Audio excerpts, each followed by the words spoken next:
Біздің журналисттерден жауап алу өте қиын екен. Әкімдерден бесбетер болып тұр.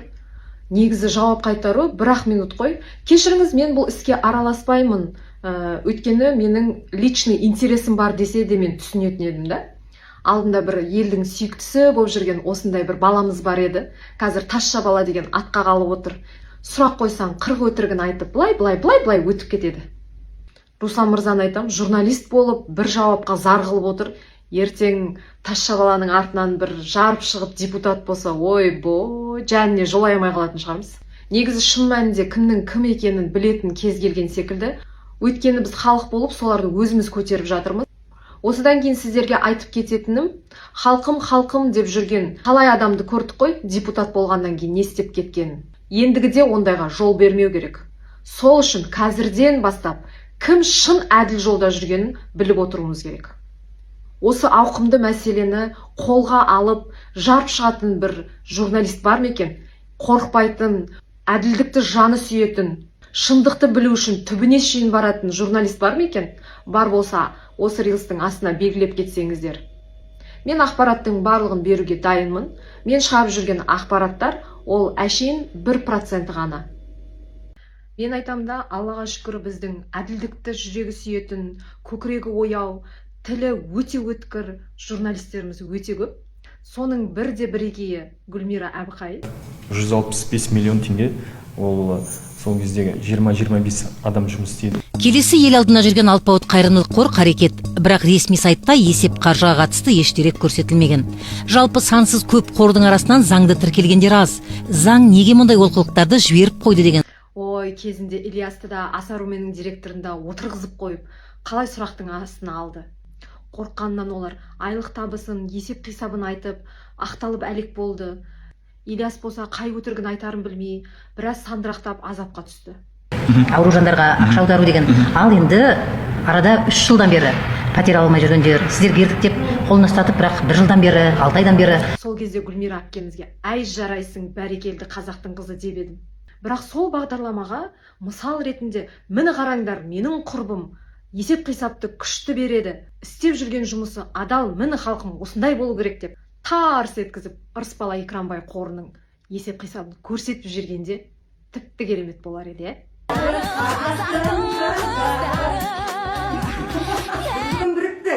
Не болмаса деймін да, бағдарлама деген жан-жақты болу керек, е?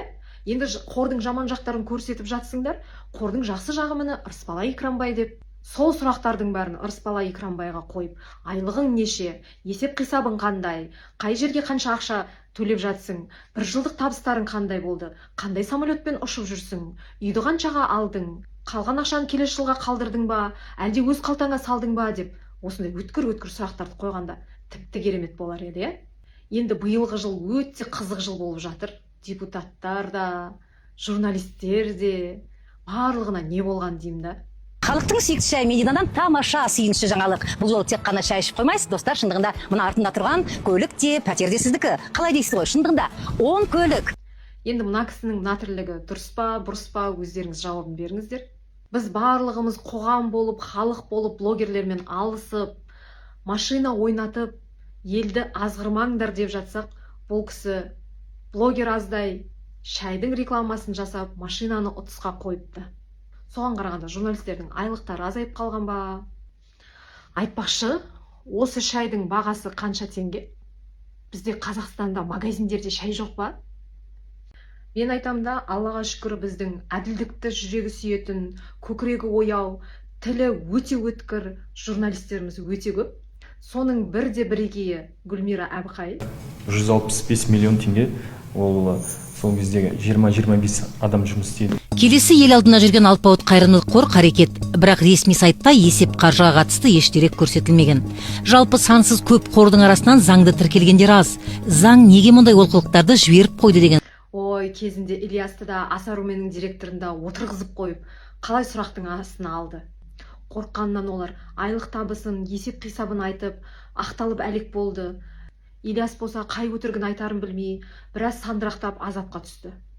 Ауру жандарға ақша аудару деген. Ал енді арада 3 жылдан бері пәтер алмай жүргендер, сіздер бердік деп қолын ұстатып, бірақ 1 жылдан бері, 6 айдан бері сол кезде Гүлмира әпкемізге әй жарайсың бәрекелді қазақтың қызы деп едім.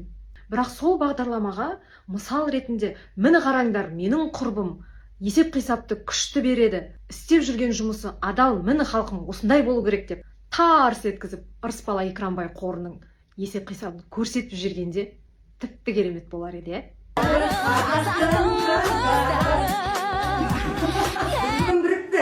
не болмаса деймін да, бағдарлама деген жан жақты болу керек, Енді қордың жаман жақтарын көрсетіп жатсыңдар, қордың жақсы жағы міне Ырысбала Экранбай деп. Сол сұрақтардың бәрін Ырысбала Экранбайға қойып, айлығың неше, есеп қисабың қандай, қай жерге қанша ақша төлеп жатсың, 1 жылдық табыстарың қандай болды, қандай самолетпен ұшып жүрсің, үйді қаншаға алдың, қалған ақшаны келесі жылға қалдырдың ба, әлде өз қалтаңа салдың ба деп, осындай өткір сұрақтарды қойғанда тіпті керемет болар еді.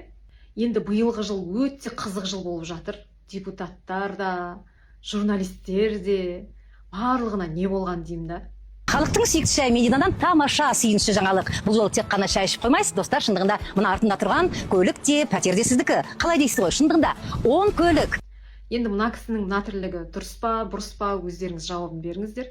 Біз барлығымыз қоғам болып, халық болып, блогерлермен алысып, машина ойнатып, елді азғырмаңдар деп жатсақ, бұл кісі блогер аздай шайдың рекламасын жасап, машинаны ұтысқа қойыпты.